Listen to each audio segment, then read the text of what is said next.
This week on Kentucky Afield, a farmer is having problems with coyotes harassing his livestock. So we grab our gear and hit the field. Stop.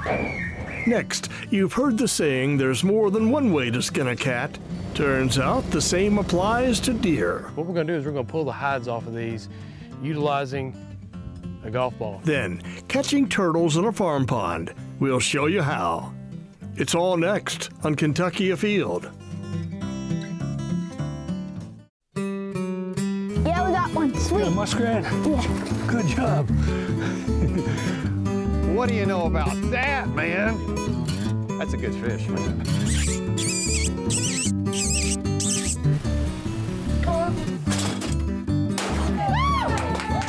Nice male smallmouth. Healthy, pretty color. Cody, here. Find us one more good pheasant, Cody. As biologists, we catch ducks and we place bands on them. And it's just a really excellent place to see cottonmouths. I like it. What do you think? Like bull. That was pretty fun.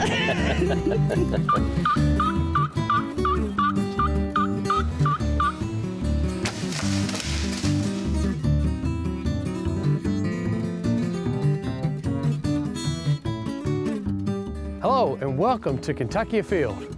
I'm your host, Chad Miles. Join us as we journey the Commonwealth in search of outdoor adventure. A few weeks ago, we started a series of showcasing our videographers and their passions in the outdoors. First, it was dove hunting. This week, coyote hunting with Chase Winninger.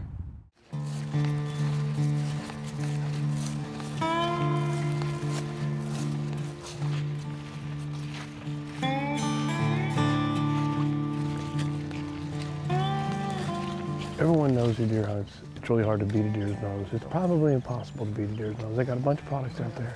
Oh yeah. But with coyotes, it's even more difficult. Yep. And they're a little smarter, aren't they? Oh yeah. Well, they play the wind 100% of the time. And I mean, honestly, you can do all the scent control stuff. You should do all the scent control stuff, but the wind's most important because it doesn't matter what you do, you can't beat a coyote's nose.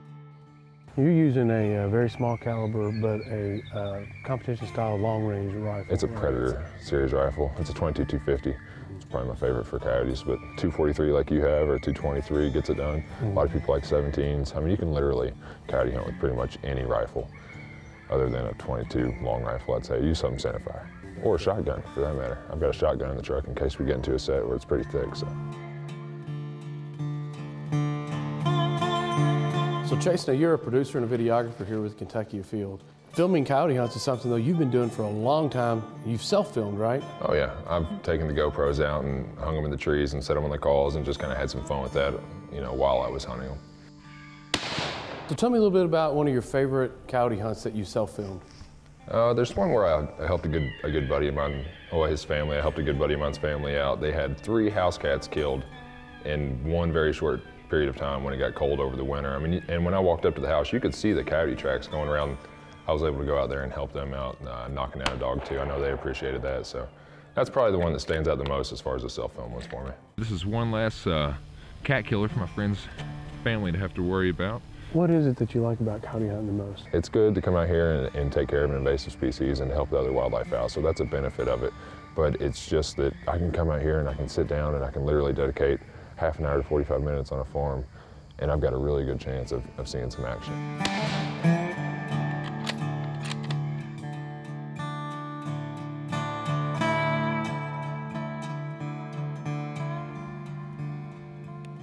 Now, on our first day of coyote hunting, it didn't exactly work out, but now we're on a different farm today where you had some insights. But getting a coyote every time should not be expected, right? Oh no, it's difficult. If you're 1 out of 3, you're doing pretty well. But like you said, we had a good tip on this farm. The landowner called me twice recently. One time he had a coyote in there actually harassing his cattle, and then he was combining the farm the other day, and he actually had one kind of chasing the combine around the field. So we knew they were being active in this area. All right, let's do it.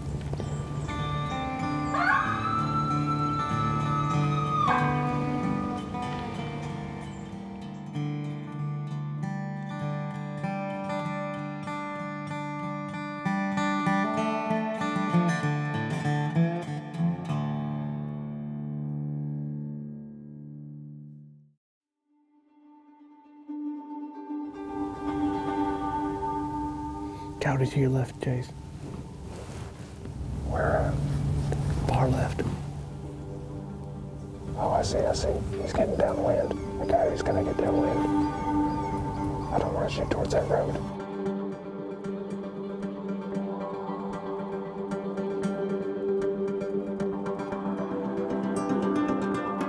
See how he's going downwind? Hopefully he hugs that tree line. If he hugs that tree line, he's coming right downwind. Let him come as close as he can.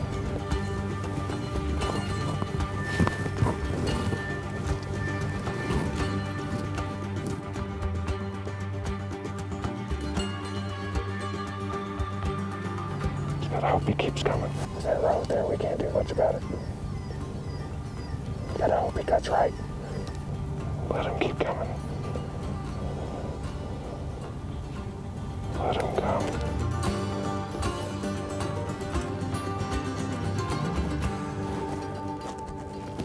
All right, he's on his way out. He knows we're here. I gotta stop him.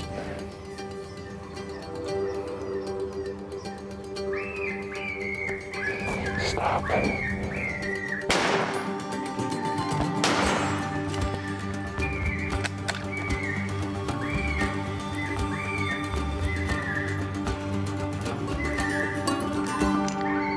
Stop him.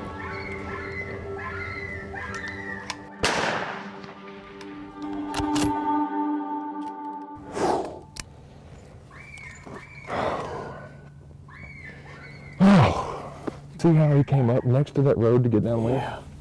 I mean, the wind is key. I think that just shows it right there, because he went well out of his way and put himself next to a road just to get downwind of what he was going to. That was pretty fun, though.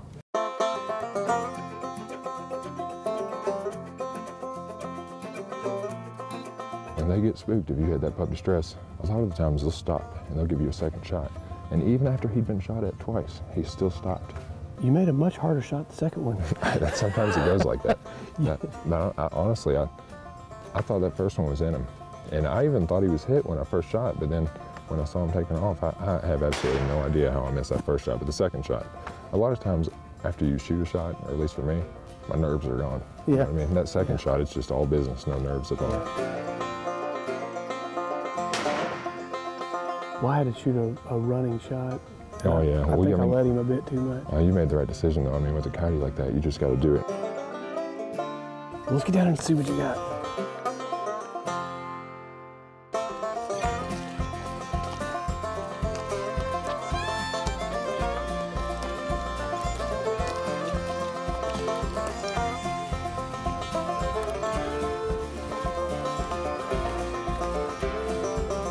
Pretty coyote.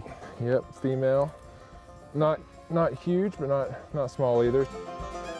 Obviously, you're a videographer for us here on Kentucky Afield. Uh-huh.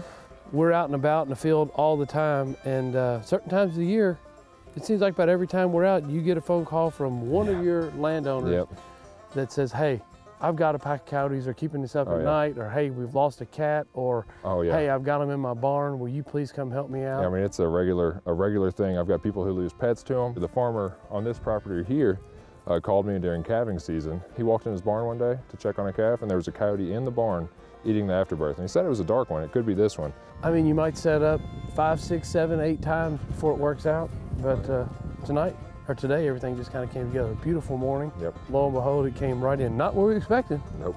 But we got an opportunity to get moved around and get turned on this. She was just playing it extra safe. You expect them to come in downwind. She came in extra downwind. She went way out of her way.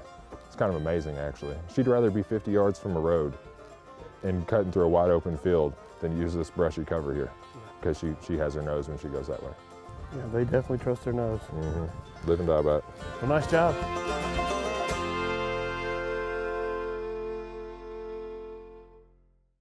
If you're a deer hunter, this is your favorite time of the year, modern firearm season. And if you like to process deer on your own, you might want to give this a try. Today we're going to do something pretty unique. We've had a pretty successful archery season so far, so I've got 2 does in here. We're going to take them back and start the processing. There's a piece of that's taking the hide off that I think is always the most difficult. I've got a trick to show you. Maybe something you might want to consider at your next deer camp.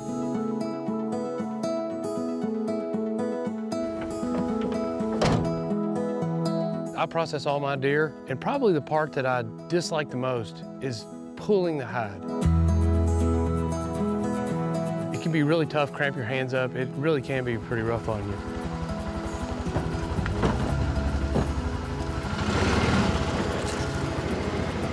I'm gonna showcase something to you that you may have seen before or heard of before. I'm gonna go through step by step exactly how you do this. What we're gonna do is we're gonna pull the hides off of these utilizing a golf ball. You can also use a rock. You put this under the hide, under the neck, and you literally just pull it right off. To do that, what you're gonna need is you're gonna need a good sharp knife, a saw. You can use a hand saw. I prefer the old Sawzall. It works really well. A couple of really good straps, and I use a piece of plastic that I put on the ground, and that's because when the hide gets pulled off, I don't want my meat hitting the grass or the gravel or whatever you're doing it on. And then you need something to pull with. For this, I'm gonna use this ATV, which has a winch on the front. You can also use a truck if you got a winch. I've never tried to hand pull one, but I got a feeling that it would probably work as well. So let's get to it and show you exactly how it works. It's really not that difficult, and it sure saves the cramping of the hands. So to make this work effectively, what I want to have is a cut that goes around the neck, and it goes all the way back in and hooks into where I field dressed it. It also will, I'll make a slit from where I field dressed it up to where I'm cutting these legs off. And what that does is it literally will pull it off like a throw rug. And this allows you to not have to do near as much pulling if you make a couple of really good cuts. So first off, I'm gonna use this knife. I'm gonna cut through the meat and the hide, and when I get to the bone, I'm gonna use this Sawzall.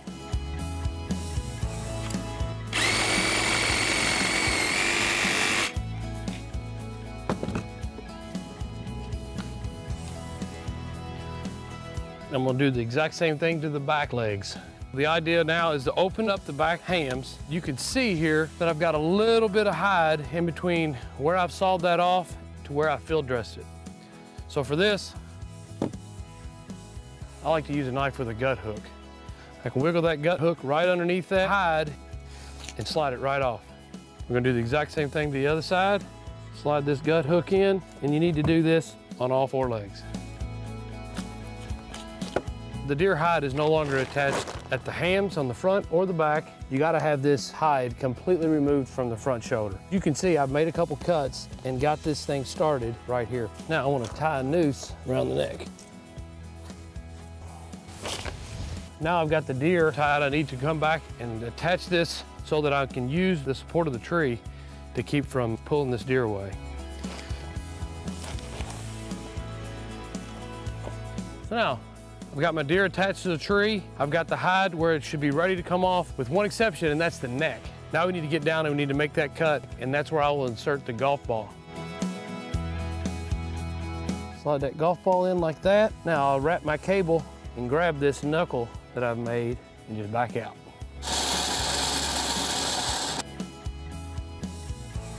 Because of the size of this golf ball and the opening of this clevis here, I'm gonna try to just put the golf ball underneath the clevis.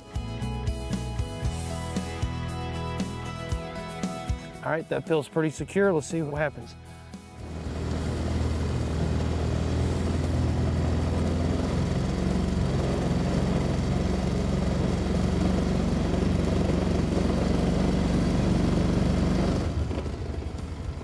It's that easy. I tell you what, if you've ever pulled the hide off a deer, you'll know your hands will be clenched and cramped from pulling and pulling and pulling.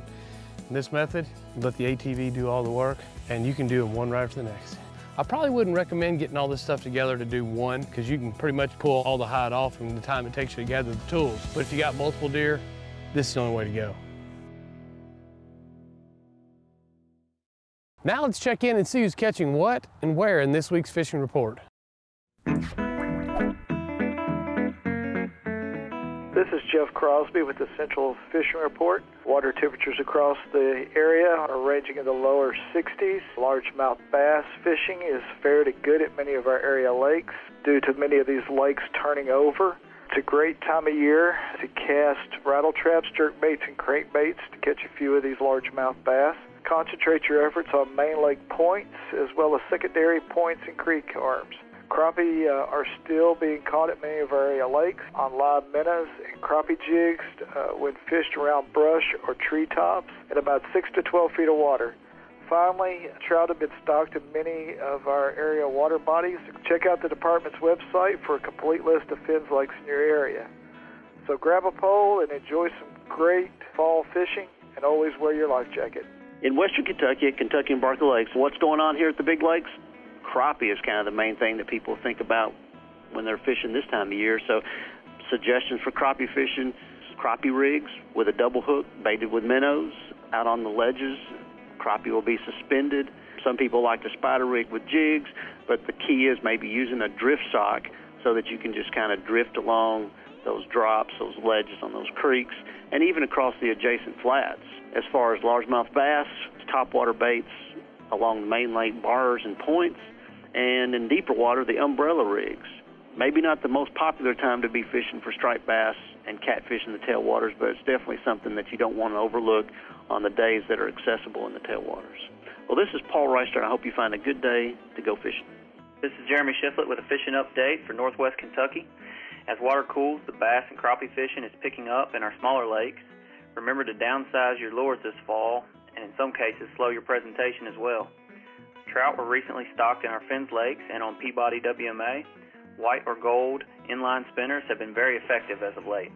Nolan River Lake is around 12 to 13 feet below summer pool and dropping about 8 inches per day. The upper reaches of the lake are very stained, but the water clears some as you move downstream. The crappie bite has yet to really turn on, but it's fair using jigs and minnows around brush 10 to 15 feet deep. Rough River Lake is still about 5 feet above summer pool and dropping slowly. Bass and crappie fishing has been a little slow as well, but some crappie are being caught on brush in 8 to 10 feet of water. Again, tube jigs and minnows are your go-to. Good luck, and remember to wear your life jacket. Turtle soup is something I've tried many times and I really enjoy, but I've never went out and targeted turtles until I met Kenneth. They used to call me the country boy from the city. Oh, is that right? That's a good sized farm pond. This thing could hold quite a few turtles, couldn't it? Well, my first line set, I set 10 lines and got 6 turtles. Wow, out here? Mm-hmm. And those 6 turtles weighed 126 pounds. Oh my gosh. Had one that was 32 pounds. So the landowner, who obviously knew they had a problem with geese disappearing, probably pretty happy to see that. Yes. I'm interested to see how you put this set out. Obviously, it looks like it's fairly simple, but let's make a set here and tell me a little bit about this location, why you chose this, and then let's talk about the bait. Well, I chose this location because it's the deeper end of the lake. They seem to travel the deeper banks. And then bait-wise, I use beef neck. Okay.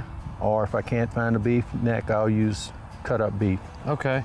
And it's a little tougher. It stays on the hook fairly well. Tell me about how a turtle finds this in the water. Do they have a good sense of smell? They have a real good sense of smell, just like any other animal, any other predator. So this set's in the water? Yes. And beef neck, I'm guessing, is pretty fatty. Yes. And probably releases yes. Almost like an oil slick as it starts kind of going out. They taste it. They smell it and they come up and they taste it. And he's like a lot of other predators. He's looking for an easy meal. If you get a bite, chances are, where's that turtle going to end up? A lot of times they'll come to the bank. Okay. This pond here has a lot of grass and weeds along the edge. When they find out they can't go anywhere, they will come to the bank and bury themselves in the mud. Okay. I'll cut a wedge. You've notched it. I'll notch it, and then I'll tie the stake to the bottom. If you tie the stake up higher, a turtle's strong enough to pull it out. That takes away his leverage. Drive it down till it hits solid mud. Let's talk a little bit about the hook. This hook is something I would see on a limb line or something. Yes. Got a really big eye so that you can run this through and tie it off. Yeah, those are stainless steel. Stainless steel. Those are, what are they, 5/0, 6/0? It looks about like a 3 to 5/0, somewhere in that range. All right. And then show me how you do this here. I just take this and just run it through. All right. And I'll take several pieces. Okay. Since these pieces are small.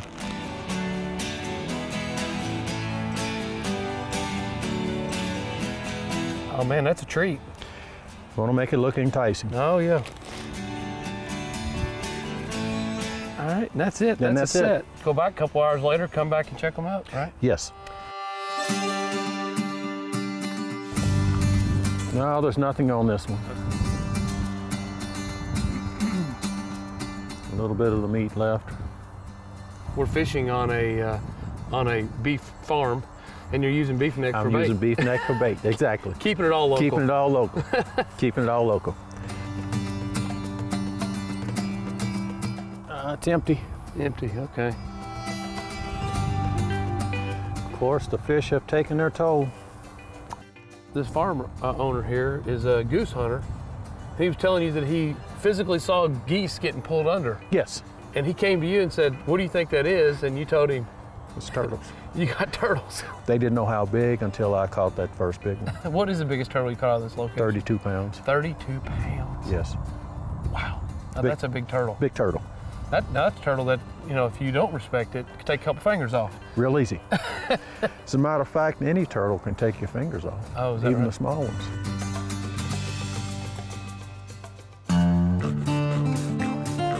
So your next set's right in this area? Yes, the next set should be right here. All right. I see the stake.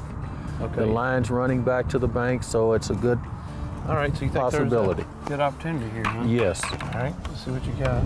I got an old hook that I made. Tools of the trade, huh? He's into the bank. Oh, wow, okay, this thing was way out there, huh? Yes. I need to go down to the bank to get him. Let me hold that up for you and you walk down there and do what you need to do. He's buried in the mud on me.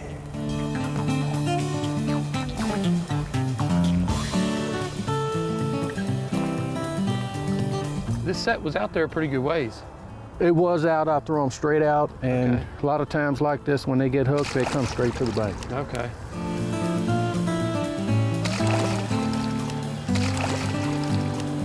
Wow. That is pretty cool. What do you think that turtle right there weighs? In the 8 to 10 pound range? No, this turtle will probably go 12. Okay. All right, awesome. You gonna remove the hook or just cut the line? I cut the line. Okay. It is good because this farmer's having some issues. Yes. He needs to have some turtles eradicated, but this turtle's gonna go to good use. Yes, definitely. I know you really enjoy turtle soup, making turtle soup. Well, I do a lot more with the meat than just turtle soup. Just drop it down, work him in. There we go. There we go. Yeah, you're right. That turtle is a little heavier than I thought. It's probably at least in the 10, 12 pound range. Hey, well, I guess anytime you get a turtle, it's a pretty good day, huh? It's a good day. Well, to start things off, the way I look at it, just to be out here is a good day for me. Oh yeah. Hey, we got up this morning, didn't we? Yes, exactly. And most people don't recognize that or make a point to where it came from. Yeah. Oh yeah. You know, we're all blessed. Yeah, we are.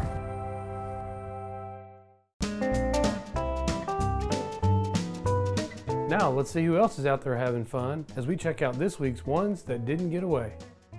Here we have a great picture of Connor and Kristen Casey of 2 tom turkeys taken on their Uncle Mike's farm in Madison County. Here we have Annie Roshan of Boyle County, Kentucky with her first deer ever, a 10-point buck. Here we have Braden Collette who caught this nice catfish in his pawpaw's pond in Morgan County. Nice job. Here we have Taylor Lanham with her nice buck taken during the Free Youth Weekend on her family farm. Nice job.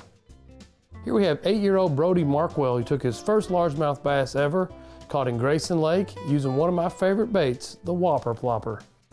Here we have Michael Woosley with his first squirrel ever, taken at his parents' place in Beech Grove in McLean County, Kentucky. Nice job. Here we have the husband and wife team of John and Lucy Abel, both getting nice turkeys this season. Congratulations. Thad Jackson of Hardin County, Kentucky has been catching some really nice bass in his private pond. Nice fish. Here's 6-year-old Trace Russell from Mount Washington, Kentucky with his first deer, a button buck taken in Breckenridge County while hunting with his dad. Nice job. I hope everyone has a very safe and successful modern firearm season. And remember, hunting and fishing on private property is a privilege. Always ask permission and thank the landowner. Until next week, I'm your host, Chad Miles, and I hope to see you in the woods or on the water. Deer processing from the field to the freezer continues to be a runaway favorite for hunters everywhere. From ribs to roast, Sim Harp makes it look easy. Ordering information can be found at fw.ky.gov under the Kentucky Afield tab.